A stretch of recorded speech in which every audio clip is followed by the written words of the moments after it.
Hello everyone! Welcome to a day in my life. So ayan, nagre-ready na ako para papuntang office. Let's go! And now, naglalakad na ako papuntang bus stop. Hopefully, hindi ako malate today. Friday naman, so hindi siya ganun ka-traffic. So ayan, nag-aabang na ako sa bus na papuntang Kuwait City.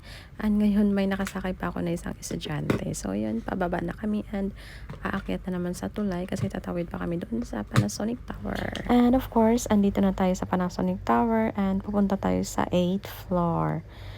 Tadang! We're here! And yan, maglalagin lang ako at ilalagay ko lang yung gamit ko sa staff room. And of course, start na tayo ng work natin. Nakadalawang set of live ako for today. And now, it's break time. Kakain lang ako kasama ang friend ko. Hello!